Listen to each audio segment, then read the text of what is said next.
Bizda odamlar juda ham orzu havasli bo'ladi. Mana shunaqa zo'r uylar mahallada turgisi keladi. Mana uylarni ko'ryapsizlar. Bitta munchoqqa terilgandek turibdi. What a feeling. Mana uyni bugun obzor qilamiz. 1994-yil qurilgan 1 million, 1,5 millionlik uylarni kichkinaroq versiyasi. Kerak bo'lsa baseyni ham bor, ikkita garaji ham bor. Mana ko'ryapsizlar. Uyni fasadlari hammasi yangi turibdi. Kirib obzor qilamiz. Qani ketdik.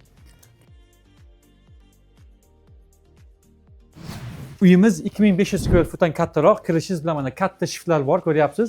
O'ng tomoningizda mana xohlasangiz bitta bedroom qilishingiz mumkin yoki ofis qilishingiz mumkin. Razmerlari zo'r.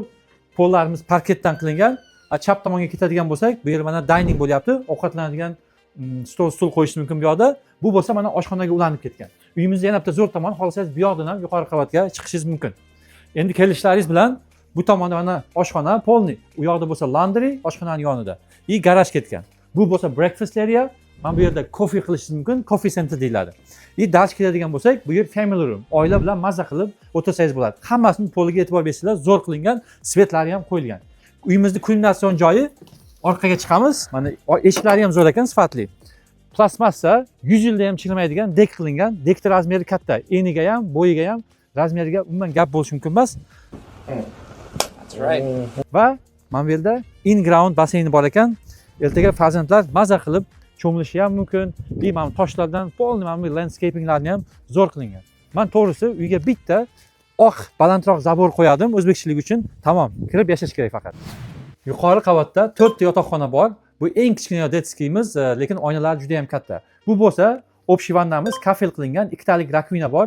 Zo'r tomoni dush bilan tualeti eshik bilan yopilgan. Rakvinadan foydalangan odam dushdagi odamga xalaqit bermaydi. Bu yerda bo'lsa yana bitta detskisi bor. Oynalari juda ham katta, quyosh nuri ko'p kiradi. Dach keladigan bo'lsak, bu yerda yana bitta detskiy bor. Bu 3-xona bo'lyapti yuqori qavatda. Boshqacha rangga bo'yasalaringiz bo'ldi, bir maloshniy rangga. Va bu bo'lsa master. Master bedroomimizda 3 ta oyna bo'lyapti. Mana tepalari ham shiftlari bo'rtirilgan.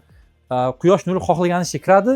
Zo'r tomoni mana parket juda ham issiq bo'ladi, yog'ochdan qilingan. Общий vannamiz sal staromodniyroq, lekin juda ham toza ozoda. Ko'ryapsizlar, razmerlari katta, xohlasangiz dush bor, xohlasangiz vanna bor. Xullas 8 mingga arziydigan uy. Master bedroomga umuman gap yo'q, razmeriga ham, dekoratsiyasiga ham va bu yerda mana kladovkasi juda ham katta, ikkita erkakka ham ayolga ham yetadi va custom kladovkalar qo'yilgan. Basementimiz polni tugatilgan. Mana chap tomonga o'tadigan bo'lsak, katta zal bor.